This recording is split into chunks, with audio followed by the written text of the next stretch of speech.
First at 5.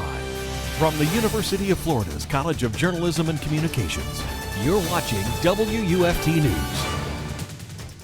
Heavy rains, thunders, and lightning scatter across the viewing area today. The UF weather radar showing lighter showers for the evening commute. The storms have cleared up as we take a live look at I-75 in Paynes Prairie. The storms were so bad in Marin County that officials announced power outages at some county offices. The buildings were in the dark for about 2 hours. And while today's storms have moved on, the UF weather team says there is still more severe weather on tap for this week. This is WUFT First at 5. I am Fontana Verde. And I'm Nicole Muscolino. The storms will keep from the area from the heat that's been plaguing north central Florida. Let's head over to UF forecaster Reuben Roberts live in the weather studio, timing out the next round of storms. Right now, we are tracking the storms and showers affecting north central Florida. Now, earlier, I did want to touch quickly on Marin County. They were seeing some flooding in their area. I mean, they seen nearly 4.5 inches of rain in their area. There was flooding in the streets. There was flooding off the hills. But I did want to touch, there was some showers and activity in Alachua County as well. I mean, we were seeing some showers, some thunderstorms, some lightning around Alachua County earlier in the day. But let's talk about what's going on in West Florida. So West Florida in the Tallahassee area, you're seeing a lot of showers and thunderstorm buildup. They right now are under severe thunderstorm watch. Now, looking at tonight, the chances of showers and storms happening are pretty low. I mean, anytime from 6 to 2, the chances are pretty low, but not completely ruled out. Now, coming up for this week, we are expecting rain to continue. The chance of flash flooding is possible, and a hotter weekend is ahead.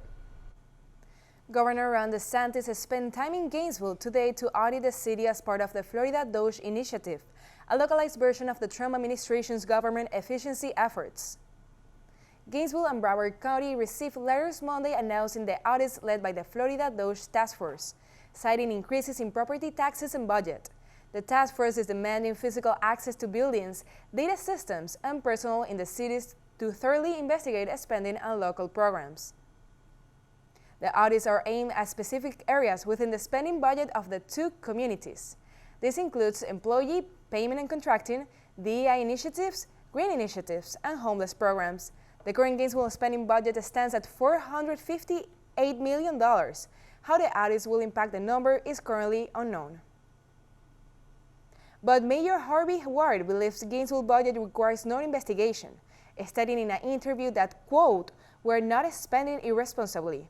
Our books are wide open to everyone. The bulk of our spending is on public safety and public works, which is exactly where the people of Gainesville want it to be." Hundreds of millions of dollars are now coming to Florida farmers recovering from 2 straight years of hurricane damage. This week, the USDA announced nearly $700 million in disaster assistance. The aid will help the farmers recover from Hurricanes Idalia, Debbie, Helene, and Milton. The block grant agreement was signed Monday and will cover infrastructure, citrus and timber losses in addition to direct market losses.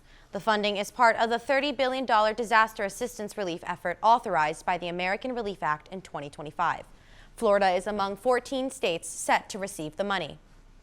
Representative Kat Kamek released a statement applauding the move. It reads, in part, "This $675.9 million investment will go a long way in helping our producers rebuild infrastructure, recover lost income, and stay in business." Right now, the Putnam County Sheriff's Office says it's looking for someone who fell into the St. Johns River. Deputies say last night 2 people fell into the river at the Palatka waterfront gazebo area. We're told onlookers jumped in to pull them out of the river, but one person never resurfaced. Dive teams and a marine unit are searching for the missing person. People are being asked to avoid the area until further notice. Next month, neighbors in Ocala will get a chance to speak with the city's top cop. Ocala PD's Chief of Police will host a pair of town halls. OPD says that in the 2 informative sessions, the chief will discuss the department goals, insights into crime trends, the latest safety initiatives, and answer questions from neighbors. The first session is happening on August 7th for North and Southwest residents, and the second is August 14th for North and Southeast residents. Both sessions are at the Ocala Police Department from 6 to 7:30 p.m. The Alachua County Crisis Center is working to uphold its mission of supporting members of the community. But they're looking for help, and they're calling on local volunteers to step up and fill the need. In a time when some feel that the need for support is rising and listening to one another is no longer an innate skill, the Alachua County Crisis Center is determined to make sure people feel heard in times of need. To have somebody dedicated to say, I'm here answering the phone, to hear out whatever it is that you need, and that kind of support means so much and actually carries people through. The director of the center, Alexandra Martinez, says the goal is to impact the community through consistent support. As of July 17th, the National Suicide Hotline shut down the specialized support line for LGBTQ+ individuals. According to a national survey conducted by the Trevor Project in 2024, it found that 39% of LGBTQ youth seriously consider attempting suicide. So we're going to reach out, we're going to really kind of double our efforts to make sure that people who are at high risk and whose voices maybe aren't being heard know that we're here and want to provide all the support that we can for them. This local center is stepping up, recruiting volunteers and continuing its mission to provide vital mental health support. Martinez says becoming a volunteer takes time, energy, and dedication to give back to your community. They say while the work is not simple or easy, you can learn about yourself and gain skills that can last a lifetime. Volunteers train for more than 80 hours over the course of 8 weeks starting in September. The training is free and is conducted entirely online. For more information, scan the QR code on your screen. Gainesville is about to get bigger. Developers are breaking ground on apartment buildings just off Archer Road. The $33.1 million development features 20 new two-story apartment buildings. Live Oak Contracting is breaking ground on Park Lane Phase 2. It's a 176-unit development. The developer says potential residents will have access to the University of Florida, medical centers, parks, and retail. They haven't released a completion date yet. Coming up, President Trump meets with the President of the Philippines today. How countries are negotiating with the Trump administration as an August 1st deadline looms. Plus, a Jacksonville man punched after being pulled over. He's hiring a prominent civil rights attorney, while his story is receiving national attention. We're back after the break.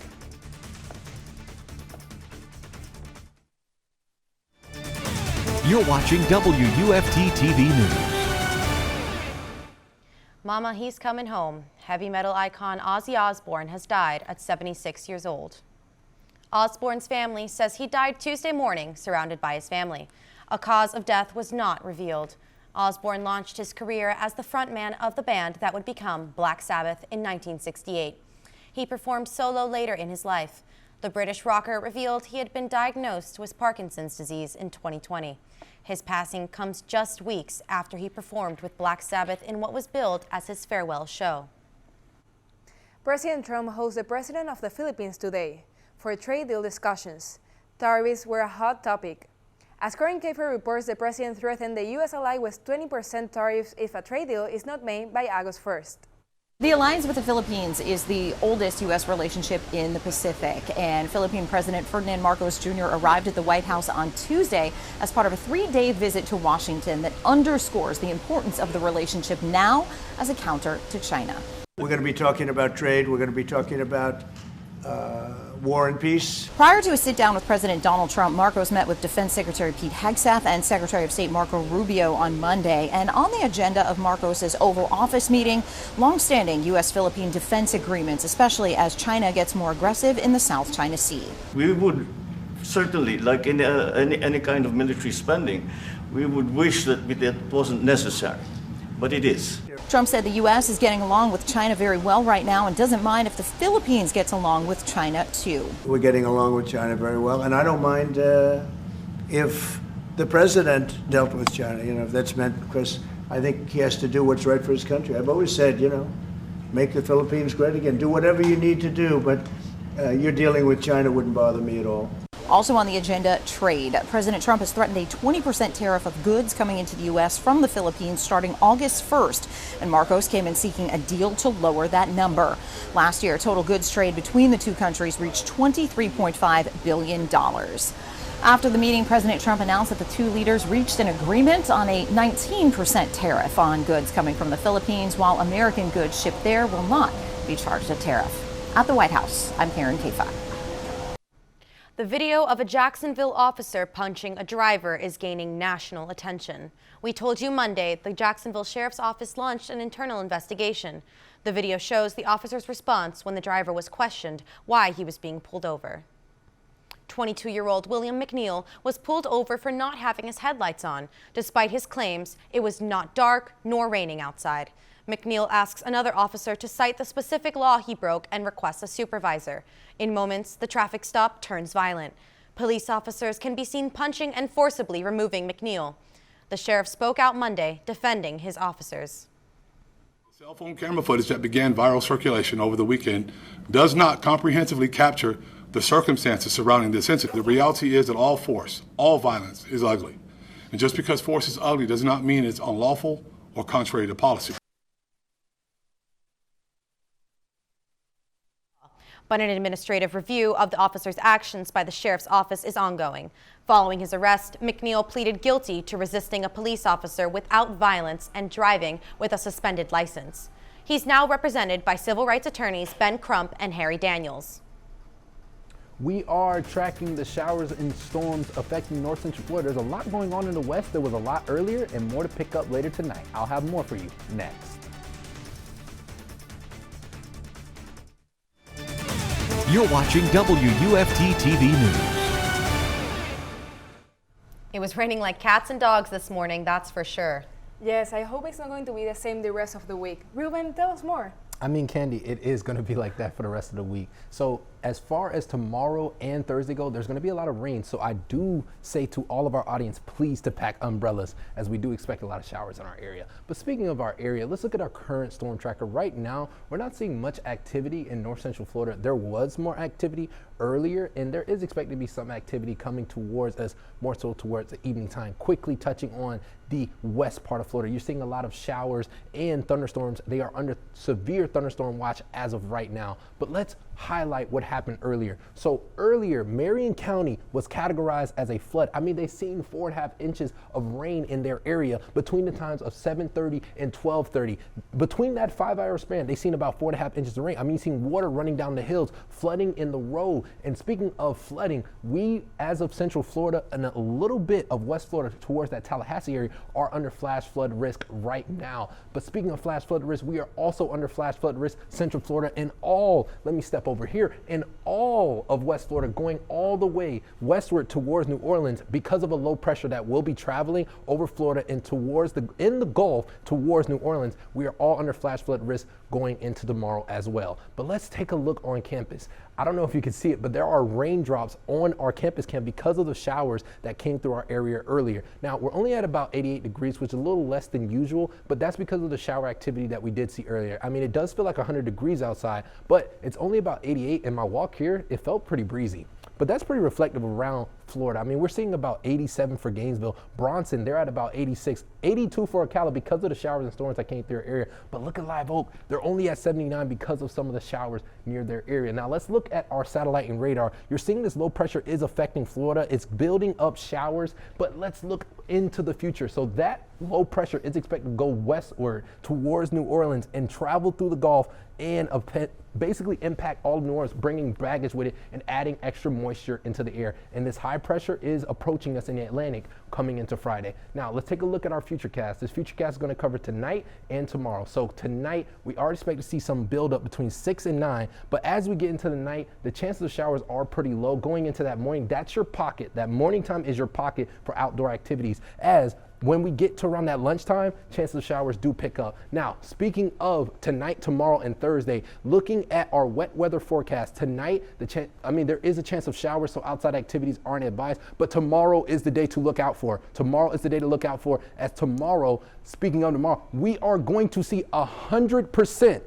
showers, 100% chance of showers going into tomorrow. Now, let's look at our 7-day outlook. I mean, Wednesday, Thursday, those are going to be your more rainy days. In Friday, you're looking at about 60% chance of showers. But Wednesday, Thursday, Friday are the days to look out for. Going into that weekend, the chances of showers, along with the chances of showers going into the week, do decrease.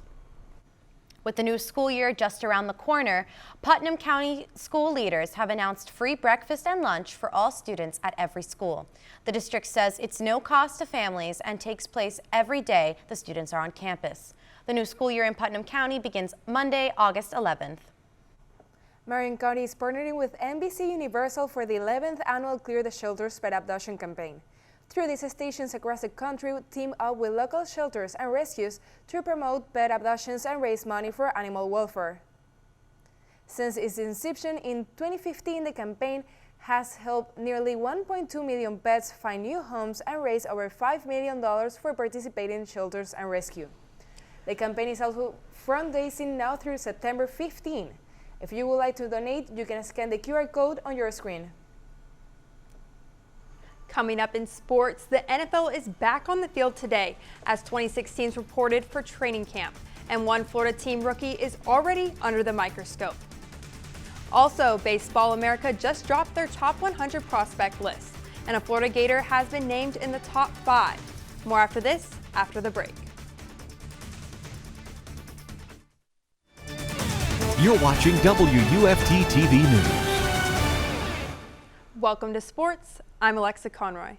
Baseball America has released its latest list of top 100 prospects for the 2026 MLB draft, with your very own Florida pitcher Liam Peterson coming in at number 5 overall. In 2025, during Peterson's sophomore season, he started 15 games and recorded 8 wins. He had a standout performance against number 1 Texas on the road, finishing with just 2 hits allowed, 2 walks, and 3 strikeouts. According to the publication, Peterson is the number 1 pitcher and number 2 college player in the class. Baseball America also issued a statement about Peterson's inclusion, stating that he is one of the best freshman arms in the country, pointing out that his career best 96 strikeouts gave him an impressive ERA just over 4. The 2025 NFL season is now underway. 26 teams reporting for training camp today, including 3 pro teams in Florida. And all eyes are on Duval. That's because the Jaguars' newest star, two-way standout Travis Hunter, the Heisman winner, and the rest of his team looking to turn things around after a disappointing 4-13 2024 season. The Jags have a new GM and head coach joining Hunter, and the former Colorado star is expected to play on both sides of the ball. As seen through OTAs and minicamp, the Jags open the preseason against the Pittsburgh Steelers August 9th. NFL football is back, and that means Gators football is almost back. Training camp in the Swamp is set to begin 1 week from today. And that's it for sports. We'll take one last look at weather with Reuben after the break. Let's take one last look at our 7-day outlook. It looks to be Wednesday is the day. I mean, we're looking at a 100% chance of rain. Thursday, Friday, those are also days to look out for.